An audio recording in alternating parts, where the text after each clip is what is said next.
Hello friends, welcome to justice Jeeva law academy. भारतीय साक्ष्य अधिनियम की लैंडमार्क केस सीरीज में आज डे 4 में हम डिस्कस करेंगे एक्सपर्ट और साइंटिफिक एविडेंसेस के लैंडमार्क केस लॉज को।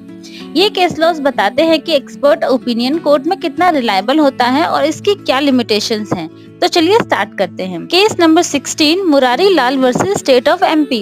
इस केस में कोर्ट ने कहा कि हैंडराइटिंग एक्सपर्ट का ओपिनियन सिर्फ एडवाइजरी होता है, फाइनल प्रूफ नहीं। मतलब कोर्ट को ब्लाइंडली एक्सपर्ट पर डिपेंड नहीं करना चाहिए। नेक्स्ट केस है state of HP versus Jailal. यहाँ कोर्ट ने क्लियर किया कि एक्सपर्ट एविडेंस तभी वैल्यूएबल है जब वो रिलायबल फैक्ट और रीजनिंग के साथ सपोर्टेड हो।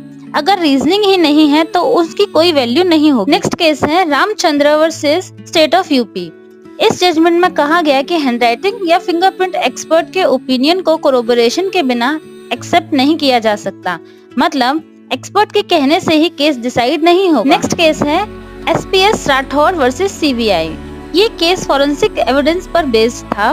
कोर्ट में कहा गया कि फॉरेंसिक रिपोर्ट की एक्यूरेसी और रिलायबिलिटी बहुत इंपॉर्टेंट होती है।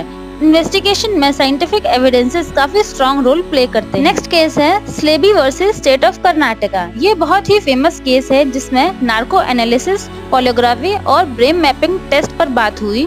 कोर्ट ने हेल्ड किया कि बिना कंसेंट के ये टेस्ट करना आर्टिकल 20 क्लॉज 3 का वायलेशन है। मतलब किसी को अपने खुद के अगेंस्ट एविडेंस देने के लिए फोर्स नहीं किया जा सकता। तो फ्रेंड्स, डे 4 में हमने देखा कि कोर्ट एक्सपर्ट और साइंटिफिक एविडेंसेस को कैसे डील करती है।